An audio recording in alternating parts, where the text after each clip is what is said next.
এভাবেই মাত্র 1 মিনিটের অভিযানে হত্যা করা হয় ইরানের সর্বোচ্চ ধর্মীয় নেতাকে। আর আপনি জানলে অবাক হবেন, এই পুরো হামলাটি হয়েছিল আধুনিক প্রযুক্তি নির্ভর উপর করে। আয়াতুল্লাহ খামেনিকে লক্ষ্য করে চালানো এই অভিযানে গোয়েন্দা তথ্যের নির্ভুলতা ছিল বিস্ময়কর। মূলত 3টি স্তরে এই ইন্টেলিজেন্স কাজ করেছে। ইসরায়েলি মোসাদ এবং মার্কিন গোয়েন্দারা ইরানের অত্যন্ত সুরক্ষিত রেড লাইন নেটওয়ার্কে অনুপ্রবেশ করতে সক্ষম হয়। তারা তেহরানের পাস্তুর ডিস্ট্রিক্টের অভ্যন্তরীণ ট্রাফিক ক্যামেরা এবং খামেনির কম্পাউন্ডের নিজস্ব সিসিটিভি সিস্টেম হ্যাক করে।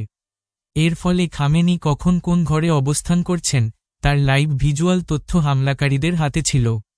সিগন্যাল ইন্টেলিজেন্স খামেনির নিরাপত্তারক্ষী এবং উচ্চপদস্থ কর্মকর্তাদের ব্যবহৃত এনক্রিপ্টেড যোগাযোগ ব্যবস্থা বা সেফ ফোন ট্র্যাকিং করা হয়েছিল।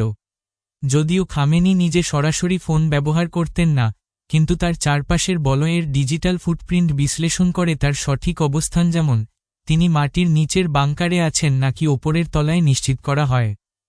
হিউম্যান ইন্টেলিজেন্স সবচেয়ে গুরুত্বপূর্ণ ছিল ইরানের অভ্যন্তরীণ নিরাপত্তা বলয়ে থাকা ইনসাইডার বা সোর্স।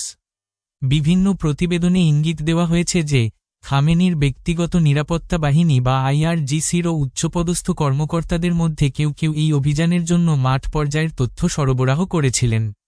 এই তথ্যের ভিত্তিতেই হামলাকারীরা জানত যে ঠিক কোন সময়ে হামলা চালালে তাকে বাসভবনে পাওয়া যাবে।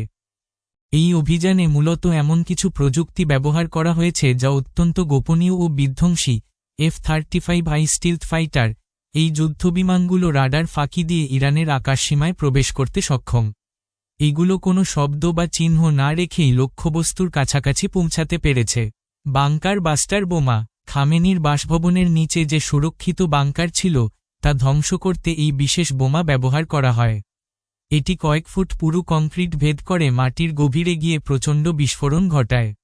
AI চালিত ড্রোন অভিযানে এমন কিছু ড্রোন ব্যবহার করা হয়েছে যা কৃত্রিম বুদ্ধিমত্তার মাধ্যমে লক্ষ্যবস্তুর মুখমণ্ডল বা শারীরিক গঠন শনাক্ত করতে পারে।